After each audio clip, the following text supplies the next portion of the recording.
Assalamualaikum. Beta, in this video lecture, I will give you a brief overview of the physiology of the hearing and the balance. In the previous video lecture, I have delivered the detailed anatomy of the ear. Now, time to talk a little about the physiology. Hearing first. You know what, beta? The frequency range of the human ear between which we can hear is the 20 hertz to 20,000 hertz. This is what we can hear in between, right? And number two thing that on the basis of the function, the ear is divided into two parts. One is the conductive apparatus and one is the perceiving or the subcutaneous apparatus, right? Conductive apparatus is the part of the ear which actually conducts the sound waves and take it to the inner ear, and perceiving or the sensory neural apparatus is something that actually perceive the actually sound and take it to the brain and actually interprets it, right? The conductive apparatus of the ear include the external ear, that is the auricle, and the external auditory canal that takes the sound waves to the tympanic membrane, and from tympanic membrane it hits all the ways to the chain of the ossicles and into the inner ear. And in all this there is also some role of the eustachian tube and the labyrinthine fluid as well. So I want to say, if this is your external ear auricle, this is the external auditory canal, and this is the tympanic membrane, and this is ossicle number 1, this is ossicle number 2, and this is ossicle number 3. Let's suppose, obviously it is not like this, but and this is the oval window in which the foot plate of stapes is placed, and from the oval window it goes into the perilymph, right? So this entire is the conductive apparatus. Starting from this external ear, this is the what we say, this is the pinna, this is the external auditory canal, the tympanic membrane, and this nice looking the malleus incus and the stapes, right? And then from the stapes to the oval window and then into the perilymph. So, and the perilymph being a labyrinthine fluid, right? So this entire is the conductive apparatus, and then comes the perceiving or the sensory neural apparatus. Perceiving or the sensory neural apparatus after the conductive apparatus. The perceiving apparatus includes the organ of the corti and the auditory nerve that takes the sensory impulses to the higher center in the cortex. They are not for the conductive purpose, but they are for the perceiving or the sensory neural purpose, right? Okay, this is how we divide the ear physiologically, and then I'll be telling you that the sound is transmitted to the inner ear by 3 ways, possibly. One is that, जो कि अमूमन होता है कि क्या होता है बेटा, आपकी जो साउंड वेव्स हैं वो पिन्ना से अंदर आती हैं एक्सटर्नल ऑडिटरी कैनाल में, और उसके बाद आपके टिम्पेनिक मेम्ब्रेन को वाइब्रेट करती हैं, हिट करती हैं, सही। और फिर वो जो साउंड वेव्स हैं वो टिम्पेनिक मेम्ब्रेन से आगे ऑसिकल्स में ट्रांसफ़र होती हैं, मेलियस इनकस स्टेपिस, और स्टेपिस से फिर ओवल विंडो में, ओवल विंडो से फिर इनर ईयर में, ठीक है, पेरीलिम्फ में। एक तो ये तरीका है जो अमूमन होता है और सबको पता है। दूसरा है थ्रू स्कल बोन्स। आप जब रेनीज और वेबर टेस्ट भी करते हैं तो स्कल बोन पे हिट करते हैं और वो साउंड वेव्स जो जनरेट होती हैं वो स्कल बोन्स के थ्रू जो है वो आपके ईयर में जाती हैं, ठीक है। दूसरा ये तरीका है। तीसरा, जैसे जिससे आपकी साउंड वेव्स जो ट्रांसमिट होती हैं इनर ईयर में, वो ये है directly across the middle ear. Directly across the middle ear. Normally मैंने आपको क्या बताया बेटा, क्या होता है, ये अगर आपका पिन्ना है, ये एक्सटर्नल ऑडिटरी कैनाल है, ये टिम्पेनिक मेम्ब्रेन है, ये एक ऑसिकल, ये दूसरी ऑसिकल, ये तीसरी ऑसिकल, और फिर ये इनर ईयर में through this what window, Oval window, ठीक है। नॉर्मली तो ये है ना। फ़र्ज़ करें ये आपका अगर अपैरेटस काम नहीं कर रहा, ख़राब है, और ये जो आपकी टिम्पेनिक मेम्ब्रेन है इसमें कोई बहुत बड़ी कोई परफोरेशन मौजूद है, तो इस रूट से तो हम नहीं जा सकते। तो आपको पता है ओवल विंडो के साथ एक और विंडो होती है, that is the round window that opens into the inner ear, into the perilymph. तो तीसरा तरीका ये है कि जो साउंड वेव्स हैं वो आपके एक्सटर्नल ऑडिटरी कैनाल से आएँ, उस परफोरेशन से गुजरती हुई सीधा अक्रॉस द मिडिल ईयर आपके राउंड विंडो में जाएं और इनर ईयर में चली जाएं, इस ऑसिकुलर रूट से ना जाए, ठीक है। तो 3 तरीके हैं आवाज़ को इनर ईयर तक पहुंचाने के। पहला तो जो नॉर्मल तरीका होता है कि वो आवाज़ पिन्ना में आई, फिर एक्सटर्नल ऑडिटरी कैनाल से फिर उसने टिम्पैनिक मेम्ब्रेन को वाइब्रेट करवाया, फिर आपके 3 ऑसिकल्स, उसके बाद ओवल विंडो से फिर इनर ईयर। लेकिन फ़र्ज़ करें आपके इस टिम्पैनिक मेम्ब्रेन में कोई बहुत बड़ी परफोरेशन है और ये ऑसिकुलर सिस्टम काम नहीं कर रहा, तो फिर इस तरीके से तो कंडक्शन पॉसिबल नहीं है। फिर क्या होगा कि ईयर पिन्ना पे आएगी, आपकी sound wave external auditory canal में आएगी, कैनाल के बाद उस परफोरेशन से निकल के पूरा मिडिल ईयर क्रॉस करके इन ऑसिकुलर रूट के थ्रू नहीं, अक्रॉस द मिडिल ईयर। फिर ओवल विंडो में तो नहीं जा सकते, ओवल विंडो तो स्टेपीज के साथ लगी हुई होती है। So across the round window into the inner ear. So there are 3 ways by which the sound is transmitted to the inner ear. By number 1, the vibrating tympanic membrane taking it to the ossicles, ossicle से Oval window फिर inner ear, दूसरा skull bones के through, और तीसरा जो है directly across the middle ear into the round window and then to the inner ear, right beta? And one thing is the concept of the impedance matching. This is a phenomena, let me explain you.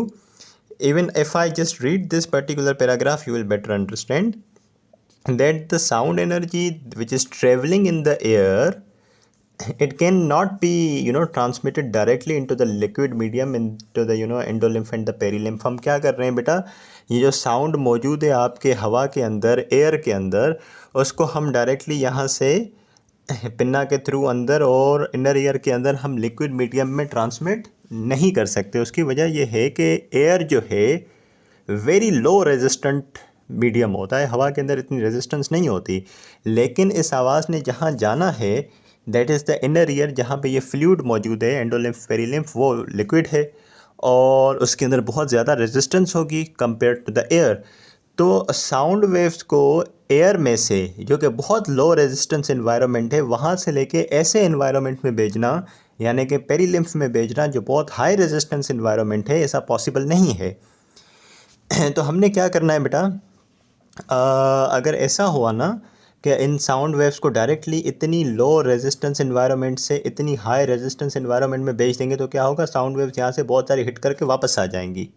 तो इसलिए हम क्या करते हैं, जो sound waves अंदर आती हैं ना ऑरिकल के थ्रू आपके कैनाल में, उसकी रेजिस्टेंस को बढ़ाते हैं, उन वेव्स को बहुत स्लो डाउन करते हैं, बहुत स्लो डाउन करते हैं, और जब वो आपके पेरिलिम्फ में पहुँचती हैं तो उनकी जो वेलोसिटी होती है वो बहुत कम हो चुकी होती है, ठीक है। और वो कैसे पॉसिबल है, आपका जो कंडक्टिंग सिस्टम है वो नेचर ने रखा ही ऐसा है कि साउंड वेव्स जब अंदर आती हैं तो उसको बड़ी बड़ी सारी रुकावटें मिलती हैं। ऑडिटरी कैनाल में आने के बाद सबसे पहली रुकावट जो है वो टिम्पैनिक मेम्ब्रेन है। टिम्पैनिक मेम्ब्रेन के बाद एक ऑसिकल, दूसरी ऑसिकल, तीसरी ऑसिकल, फिर उसके बाद जो है ओवल विंडो, फिर जाके लिक्विड मीडियम में जाती है। तो जब साउंड वेव आपके इतने ऑब्स्टेकल्स से टकर के फिर जाती है आगे, तो उसकी वैसे भी जो स्पीड है वो बहुत कम हो जाती है, and it becomes ready to enter into the high resistance environment, that is the perilymph and the endolymph. तो मैं ज़रा इसी चीज़ को थोड़ा दोबारा रिपीट करता हूँ, that the sound energy which is traveling in the air, it cannot be directly transmitted into the liquid medium, because most of the sound energy will be reflected back into the air. If you just remove these ossicles and this eardrum, और आप directly sound energy को directly pass करें, तो बहुत सारी आवाज़ तो वापस आ जाएगी, ठीक है, और you would not be able to completely hear. So yeah, because most of the sound energy will be reflected back into the air. So therefore what happens, the conducting apparatus, especially the ossicles and the tympanic membrane, they match the acoustic resistance of the air to the labyrinthine fluid. हवा के अंदर जो resistance थी, जो resistance मिल रही थी sound waves को, और यहाँ पे लेब्रिंथिन फ्लूइड में जो रेजिस्टेंस है, उन दोनों को बराबर कर देता है। ये जो बीच में आपका कंडक्टिव सिस्टम है, यहाँ पे लो रेजिस्टेंस थी, यहाँ पे हाई रेजिस्टेंस है, बीच में जो कंडक्टिव पाथवे है वो रेजिस्टेंस को बराबर कर देता है। तो फिर साउंड वेव्स ईजिली फिर आपके लिक्विड मीडियम में चली जाती है, and this is said to be the concept of the phenomena of impedance matching. यहाँ पे बहुत कम इम्पीडेंस थी साउंड वेव्स को हवा के अंदर, यहाँ पे फ्लूइड के अंदर बहुत ज़्यादा रेजिस्टेंस थी, बहुत ज़्यादा इम्पीडेंस थी साउंड वेव्स को।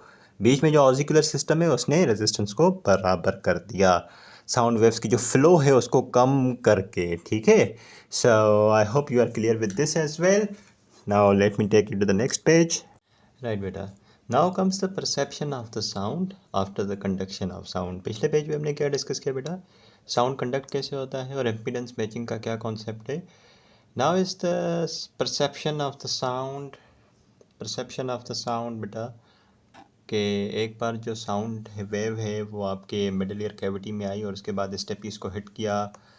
You can see the vibration of the stapes. और फिर क्या होता है मैं आपको बताता हूँ। I hope it is visible.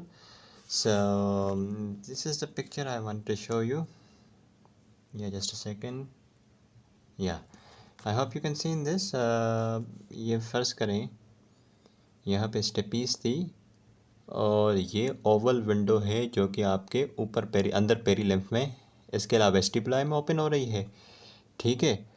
और इसके अलावा वेस्टिबुलाई ये आपका चल रहा है और नीचे आपको पता है इसके अलावा टिम्पनाई होता है और बीच में इसके अलावा मीडिया होता है, ठीक है ना। ओके, यहाँ पे अब मीडिया तो अच्छा नहीं दिख रहा, लेकिन आप ये अंदाज़ा लगा सकते हैं कि ओके हाँ जी, तो ये ओवल विंडो है।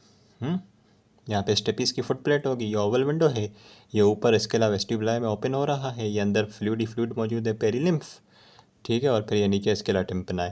ग्रेट हो गया जी। चलें, अब साउंड वेव जब इसको हिट करेगी आपके क्या कहते हैं स्टेपीज़ के फुट प्लेट को, और ओवल विंडो से साउंड वेव्स आ जाएंगी फाइनली इस फ्लूइड के अंदर, लिक्विड मीडियम में, ठीक है। जैसे ही साउंड वेव्स आएंगी इस पेरीलिम्फ के अंदर मूवमेंट जनरेट होगी, सही है।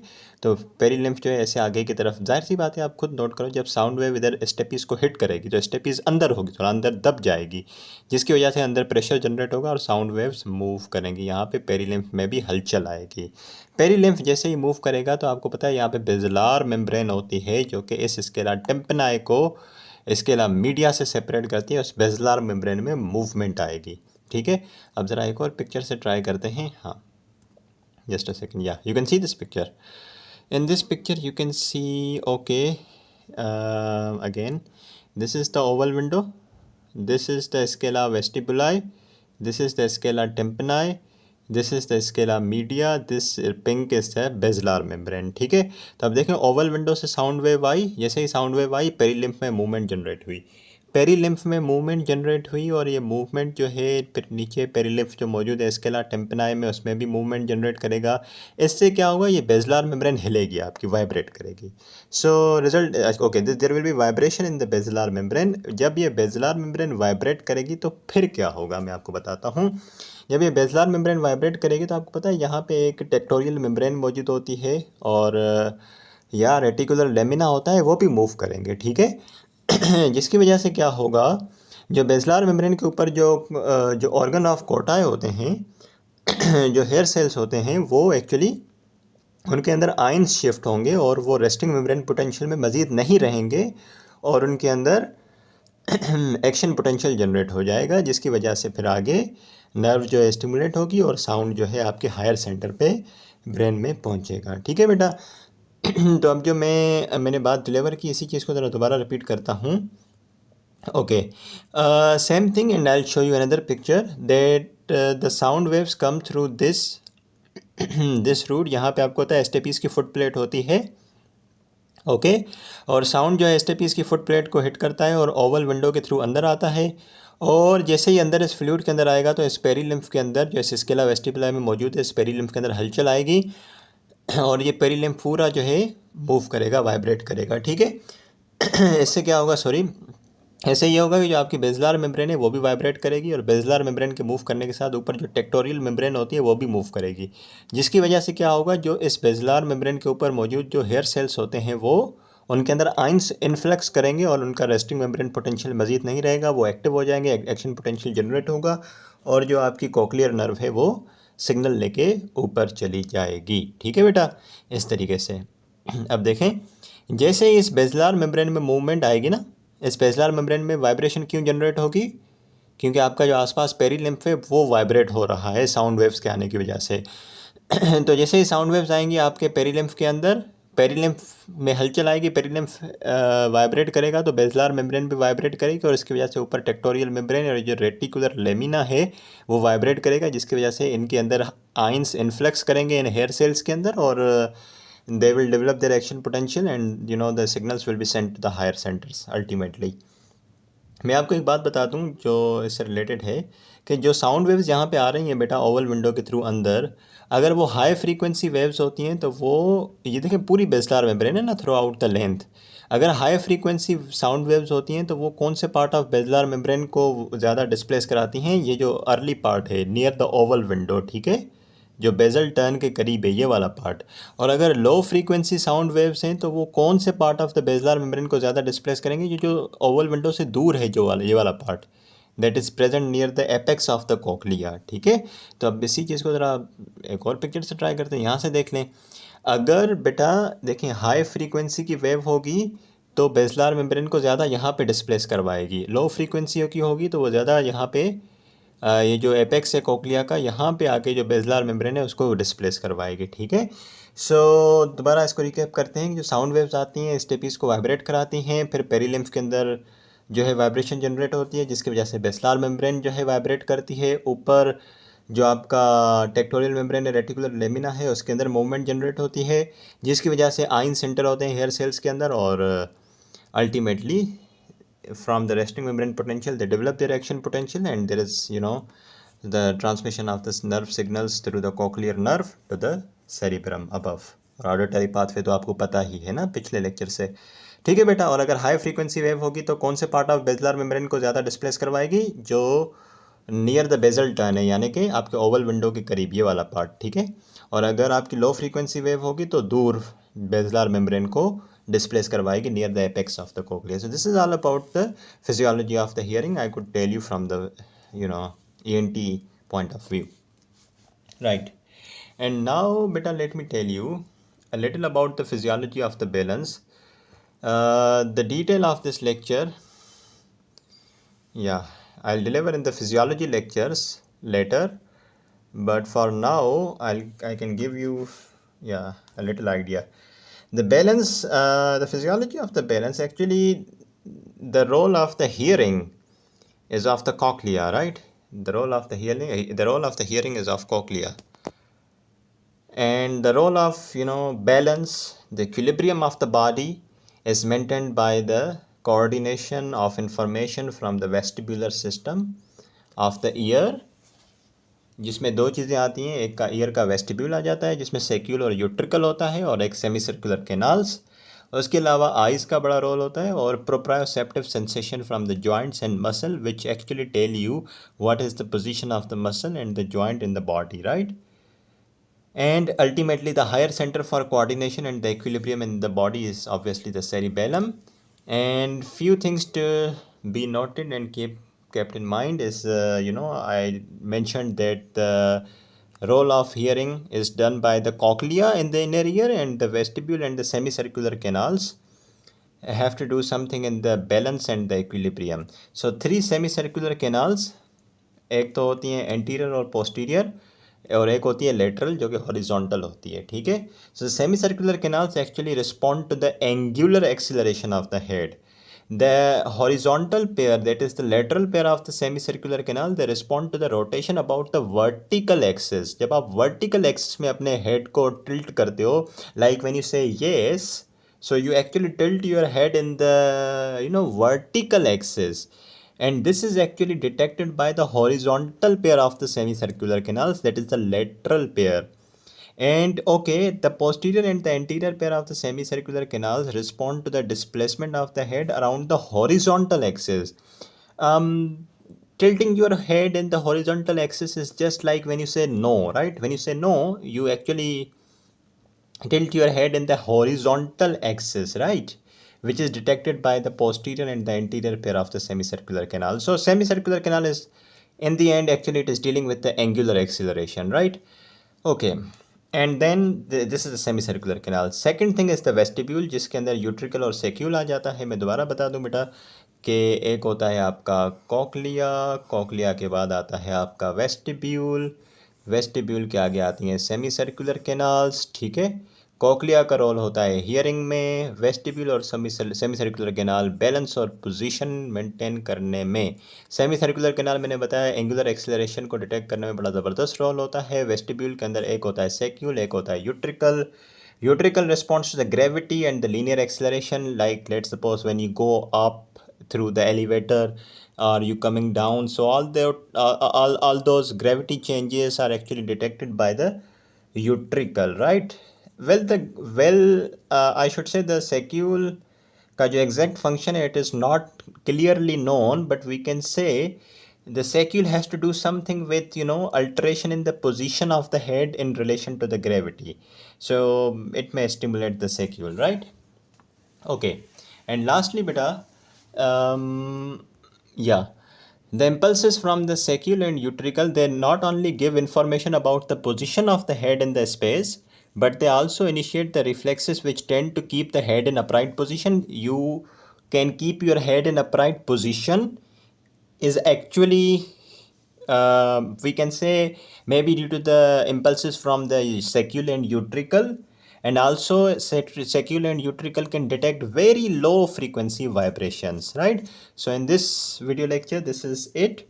I told you about the physiology of the hearing, everything about the conductive pathway, impedance matching and then perception of the sound, जिसमें मैंने बताया कि कैसे साउंड वेव जो है पेरीलिम्फ में आती है, फिर उससे बेजलार मेम्ब्रेन डिस्प्लेस होती है और टेक्टोरियल मेम्ब्रेन मूव करती है, हेयर सेल्स के अंदर आइंस जाते हैं और एक्शन पोटेंशियल जनरेट होता है।